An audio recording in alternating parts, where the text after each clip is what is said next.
doesn't matter too much. I mean, it's obviously a lot better if you're just up and ready to go. But if you do miss the class, you can always just come in and you can just watch the video. Yeah, I'm probably not going to use the video the entire time, but I will do like things that I just need to talk you through. But does anyone have any other questions regarding the assessment question at all, or are we pretty okay? I think we're pretty good. Okay, all right. Well, what I'm going to do today then is I'm just going to break down the question a little bit for you. So you can see what the different key terms mean, what you need to include in your essay, and like maybe a couple of ideas about structuring. So remember, the draft is due tomorrow. So by the end of day tomorrow, if you get those drafts to me, I will try and mark them over the weekend and give you a little bit of feedback before you actually submit next week. Okay. So can everyone see the question on the whiteboard? Is that visible enough, or is it a little bit? Yes. There's a little bit of glare. Yeah, it's good. It's visible. I'll close the windows. I might turn off the lights and see if that is a bit better. Okay. Yeah. Yeah. Okay. I think they both were pretty good. Yeah. Let me. So I like your hoodie. Thank you. All right. So let's go through a couple of the key terms just so you're on the right track. Yeah. So obviously our instructional verb is explain. This will be the most important part of the question in the sense that this is what you have to do the entire time. Your thesis has to be based around this word. So I'll remind you what explain means. We need to relate cause and effect. So you really need to be looking for reasons. So if the question is explain the impact, you can't state the impact. You have to explain how that impact was caused. So this will make more sense as we go through more of the question. So explain the impact. Obviously, impact, if you think of a couple of different words, that's effect, that's change. But you have to look at how something changes something, yeah? So if we're looking at impact, we need two things, yeah? Really, really important. You need to be able to balance two ideas in your essay. The first is context, and the second is representation. So you need both of these ideas.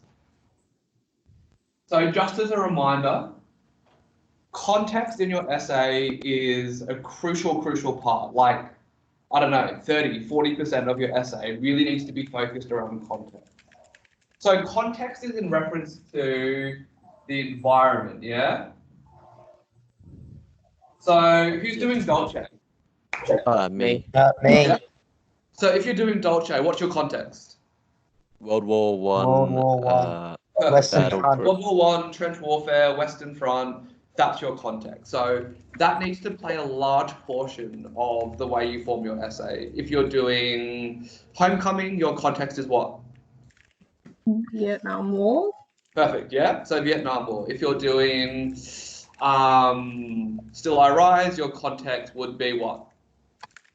The Civil rights movement. Yep, and freedom. Post-civil rights movement. Perfect. So an easy way to think about context, guys, is history at the time. Now, your biggest advantage with context is going to be doing your research. Yeah, I've given you a little bit of context. I've given you a fair amount. But the biggest advantage for you is if you can go back and do a little bit more research, get some dates, get some facts, get a little bit more detailed information on the context of your time, that's going to serve as a massive advantage. So I would highly suggest doing something like that, like getting a little bit more information. So explain the impact context. So that's our first indicator. Has on the, and our next thing is representation of conflict. So what does this have to do with this is essentially your question. Explain what this has on this representation. Obviously your poems, it doesn't have context in it. That's what you have to understand. The context isn't really discussed in your poems. The conflict is. The context is happening in the background. Does that make sense? Yeah. Yes. So what we need to think about is, what is the author going through? How is the author feeling? How is the poet or songwriter? What is their experience? And how does that impact, how does that change the type of conflict they represent? Now, because you're in your essay, you have to choose two different poems from two different types of conflict. This should drastically change. The way context affects Wilfred Owen and Dolce should be drastically different from the way context impacts Maya Angelou in Still I Rise. So you should have enough breadth for a really, really complex essay, especially if you do that research. Yeah. So research that context and then ensure that you're integrating that throughout all of your technical analysis. That should really exist in your explain.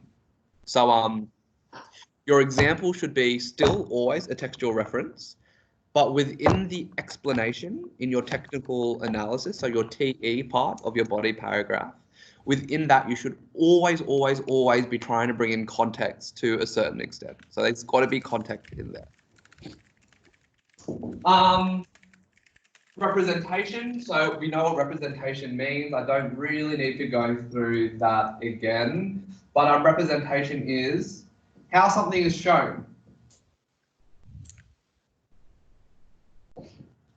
Is the webcam picking up the whole whiteboard, or is it cutting off? Yes. It's pretty good. I'll take a photo of this and upload it onto the Google Classroom anyway, guys. Okay. So representation. So I mean, we would say that the representation of conflict in freedom, for instance, is aggressive. That's the kind of terminology you want to be thinking about. The representation of conflict in Still I Rise is internal and strengthening and unifying. The conflict in Dolce is aggressive, and well, not aggressive, but violent and hopeless, I would say, as well. Like pointless, hopeless, violent, very physical, as opposed to freedom, which isn't as physical. Still I Rise isn't physical at all. And then Homecoming, the representation of conflict there is even more so than Dolce, incredibly helpless and incredibly monotonous. And it's almost the impact after conflict that Homecoming focuses on. So consider the type of conflict, and the type of conflict is its representation.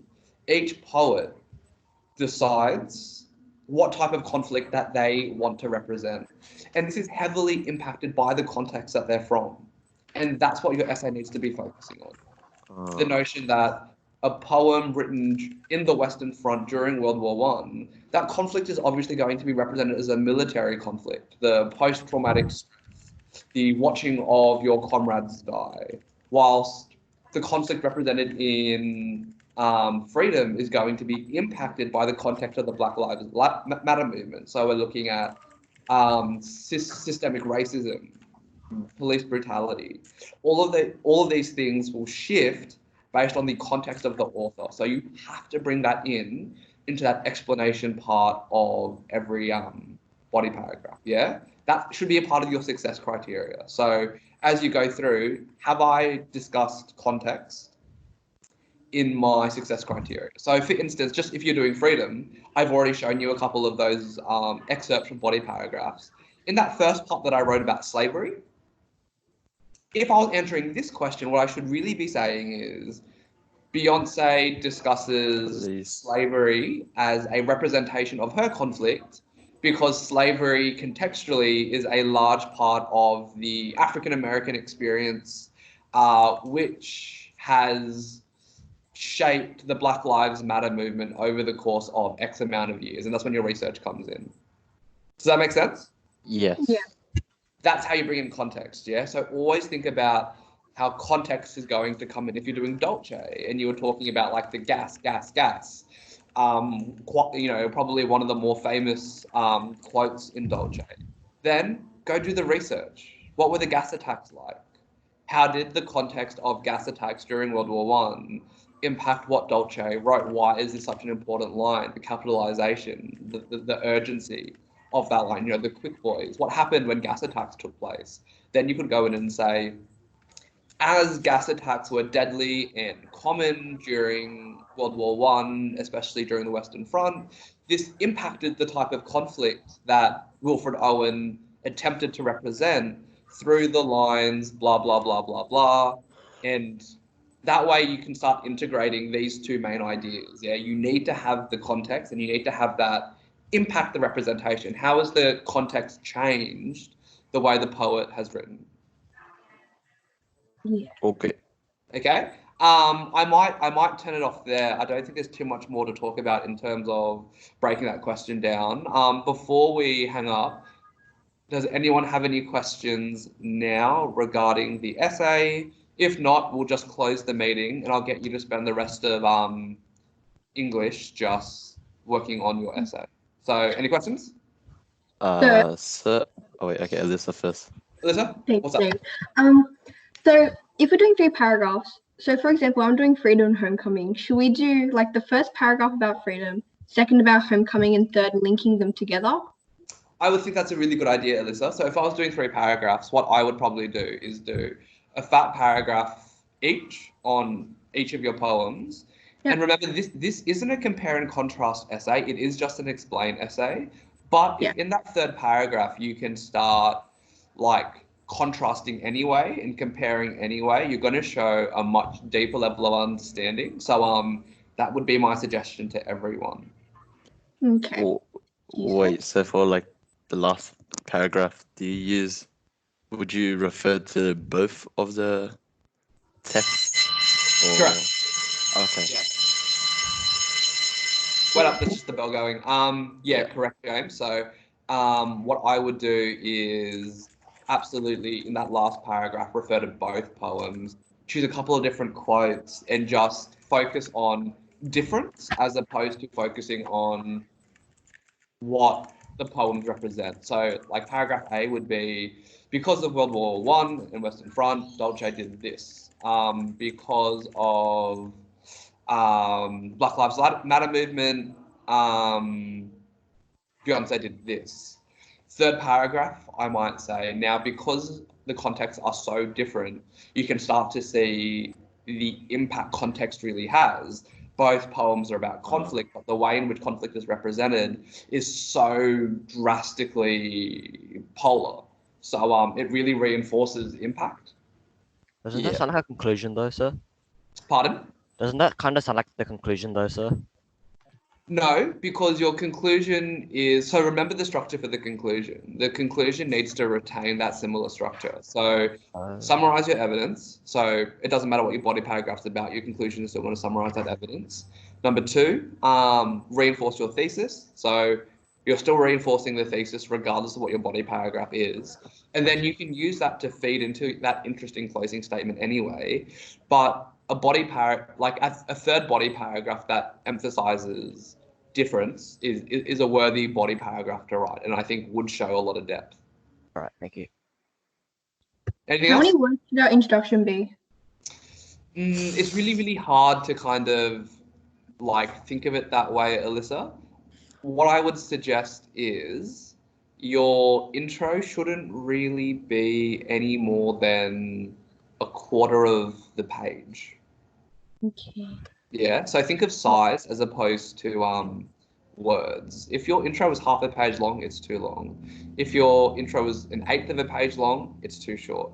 I would say a quarter to maybe a third, somewhere in between those two. That's kind of the golden spot for your intro. But everyone has a different style of essay writing, you know, like everyone will write differently. Even though you're following the same structure, your writing style will shift. So I don't think you should really cap a word limit on things. It just needs to look right. Yeah. If you look at an essay and the first page is an intro, it looks wrong. If you look at an essay and the first 2 lines is an intro, it looks wrong. Try and find what you're comfortable with. Yeah. Anything else? Okay, so for the third paragraph, Yeah. would you have 2 textual evidences, one of like each poem? Yeah, probably. That's what I would do. I would have two textual references, one for each poem, and I would choose 2 that would best, Contrast. yeah, contrast, yeah, and really reinforce impact and context. Cool. Wait. I think I have one more question. Oh yeah, just in general, you can have multiple. You can have multiple textual evidences in a paragraph, right? Yeah, of course. So what generally I would do is in a paragraph I would say point, example really short, and then I would go text, quote, explain, text, quote, explain, link. Okay, so 2. Yeah, having Okay. one paragraph with just one textual reference point is probably a little bit too short. I would generally do 2. It depends though. I mean, once again, it depends. If your textual evidence, if your quote is really complex and the literary device is really nuanced and really layered, then of course just do 1. Yeah, like then you need to start considering length. But if you're choosing 2 textual reference points that are relatively simple, then I would repeat twice. Yeah. Another question. Yeah. Grace's mic is broken. Apparently, she told me to ask this. Okay. How do you start body paragraph 1 introducing 2 texts? Okay. So, I mean, you need to know what your body paragraph is about first. So, if you're introducing 2 texts, that's fine. But, like, textually, why are you introducing those 2 texts? So, let's say my body paragraph 1 is trying to introduce 2 texts, and what I'm trying to do is show the difference in violence or the difference in aggression. Then I would say context has a huge impact on the way authors or poets represent texts, as can be seen through the way in which Beyonce and Wilfred Owen attempt to represent violence within freedom and Dolce et Decorum Est. So that way it's still very clean and the topic sentence is still about violence, so that still becomes really apparent, but you've brought in your 2 texts. You're welcome, All Grace. good. All good? Yes. I All right, believe cool. So any other questions, guys, can go to the Google Classroom, to the stream. I'll hang up now and I'll upload this for anyone who wasn't present for the meeting, okay? Okay, thank you, sir. Bye, see you Thank you, tomorrow. Bye. Thank you. Goodbye.